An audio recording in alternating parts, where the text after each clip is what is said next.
ഈ ഐസിയുവിൽ കയറി കണ്ടു. അദ്ദേഹം ഈ പ്രാണവായുവിൻ്റെ ഒരു മുഖം മൂടി, ഓക്സിജൻ മാസ്ക് എന്ന് പറയും, അത് വെച്ചാൽ കിടക്കുന്നത്. കണ്ണ് അടച്ചാണ് ഞാൻ കണ്ടത്. അപ്പോൾ ഞാൻ നഴ്സിനോട് ചോദിച്ചു, അദ്ദേഹം ഉറങ്ങുകയാണോ? അവർ പറഞ്ഞു ഉറങ്ങുകയല്ല, ക്ഷീണുണ്ട്, വിളിച്ചോളൂ എന്ന്. അങ്ങനെ ഞാൻ വിളിച്ചപ്പോൾ മനസ്സിലായില്ലെന്ന് അറിയില്ല, അദ്ദേഹം കണ്ണ് തുറന്നില്ല. പിന്നെ നഴ്സ് വന്ന് വിളിച്ചു, പിന്നെ ആൾ വന്നിട്ടുണ്ടെന്ന്. അപ്പോഴും അദ്ദേഹം കണ്ണ് തുറന്നില്ല. ഞാൻ പിന്നെ ഒരു 4-5 മിനിറ്റ് തൊട്ട് അവിടെ നിന്നിട്ട് പോരുന്നു. പിന്നെ അദ്ദേഹത്തിൻ്റെ വേണ്ടപ്പെട്ട എല്ലാ ആളുകളും ഇവിടെ ഉണ്ട്. സരസ്വതി ടീച്ചർ, മകൾ അശ്വതി, അശ്വതിയുടെ ഭർത്താവ് ശ്രീകാന്ത്, അവരുടെ മകൻ മാധവ്, അവരൊക്കെ ഇവിടെ ഉണ്ട്. പിന്നെ നാട്ടിൽ നിന്ന് അദ്ദേഹത്തിൻ്റെ ഗൂഡല്ലൂരിൽ നിന്ന് പല ആളുകളുണ്ട്.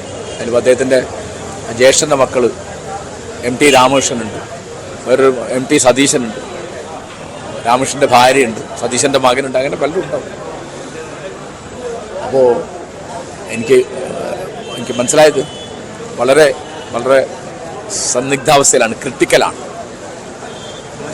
അല്ല അതെ, അങ്ങനെ പറയാൻ എനിക്കിഷ്ടമല്ല.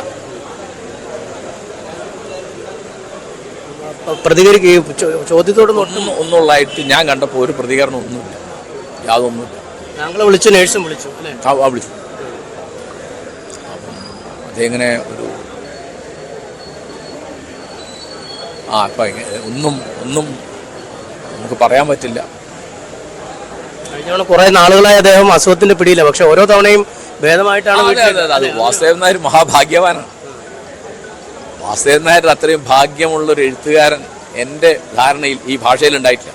എല്ലാ കാര്യത്തിലും, എഴുത്തിൻ്റെ കാര്യത്തിൽ, സിനിമയുടെ കാര്യത്തിൽ, ജോലിയുടെ കാര്യത്തിൽ, പത്രപ്രവർത്തനത്തിൽ, സാംസ്കാരിക പ്രവർത്തനത്തിലൊക്കെ വളരെ ഭാഗ്യവാനായൊരു മനുഷ്യൻ. വർഷങ്ങളായിട്ട് പൊതുപരിപാടികളും ഇല്ല അല്ലേ? അല്ല, ഇതിന് പ്രസംഗിക്കാൻ പോലും ഇഷ്ടമല്ല.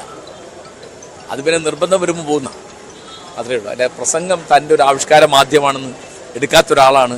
ധാരാളം പ്രസംഗിച്ചിട്ടുണ്ട്. ആ പ്രസംഗത്തിൻ്റെ സമാഹാരങ്ങൾ വന്നിട്ടുണ്ട്.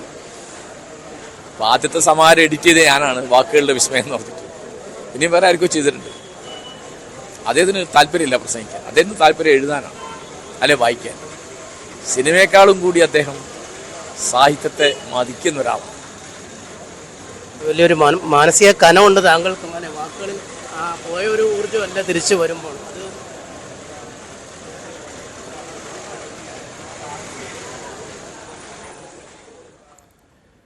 MT വാസുദേവൻ നായരുടെ നില അതീവ ഗുരുതരമായി തന്നെ തുടരുകയാണ്. MN കാരശ്ശേരി ആണ് അല്പസമയം മുമ്പ് ആശുപത്രിയിൽ അദ്ദേഹത്തെ സന്ദർശിച്ചു. പക്ഷേ ഏതെങ്കിലും തരത്തിലുള്ള ഒരു പ്രതികരണം ഉണ്ടായില്ല.